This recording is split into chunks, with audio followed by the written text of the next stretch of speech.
So Scream 7 is about to come out on physical media. It's been out for a while digitally, but I don't play that game. Just recently, though, Matthew Lillard confirmed an alternate ending for the film. One where he's actually alive?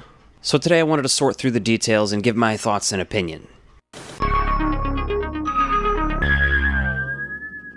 So 3 months ago, Kevin Williamson actually already talked about this ending.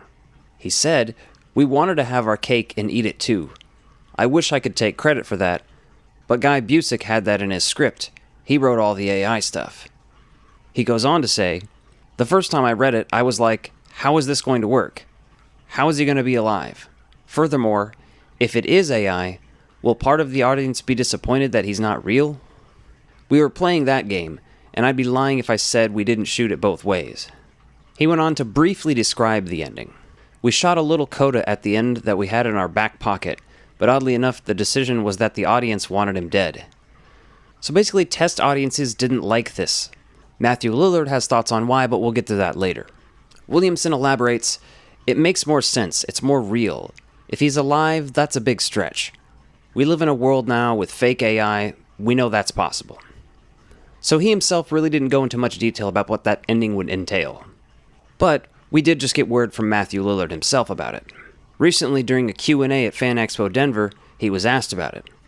He said the alternate ending was intended to be a post-credits scene, a very short one at that. The scene would see Stu alive and well, watching TV, from what I understand maybe something news-related to the events in Scream 7. He said, "We spent the entire movie proving that Stu is alive, and then if he doesn't come out that door at the end, people are going to be bummed." He went on to say, "So what we should do is we should shoot a post-credit sequence where it's just Stu watching TV somewhere alive." Yeah, we shot it. I will say when they showed it to test audiences, they showed it without credits. So they get to the end of the film, and they show me in a reflection watching TV, and it didn't work. So it didn't work because they didn't test it right, but I think it would have been completely different with credits. So where does this leave us? This scene wasn't included with the digital release, and a lot of people have received review copies of Scream 7 already, but I've heard no word on that being included, and I would imagine it's just the same features from the digital release, and I honestly find it a bummer that they don't just include it all. In regards to the scene itself, there's a lot to unpack here. I stated two things from the moment they announced this casting. Bringing him back was a bad idea, alive or not, and I predicted obviously it would be through AI technology. It's not hard to guess that. Either way, I wasn't on board with that, and I love Scream, and I love Matthew Lillard, but it was a bad decision. And as Kevin Williamson himself said, it just wouldn't feel real for him to be alive. Number two, he's alive, he's dead. Either way, you're pissing off about half the audience.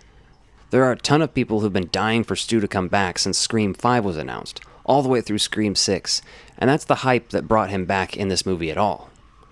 Then there's people like myself who didn't want him back, not for personal reasons or anything, but logistically, story reasons. It doesn't make sense.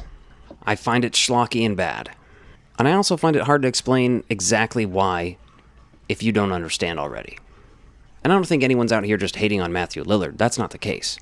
We just have certain expectations from Scream films. And we kind of just have to accept it and go with the flow because they're making Scream 8. Lord help us, they're making Scream 8. But I am excited to get the 4K release and review all the deleted scenes. I will do a video on that when it comes out. Again, it is my least favorite in the franchise so far.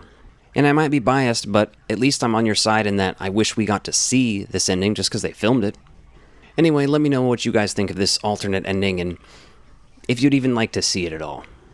Quick thank you to my channel members and Patreon subscribers. If you want more Ectoviolence, including exclusive videos and behind-the-scenes content, become a member by clicking the links in the description below.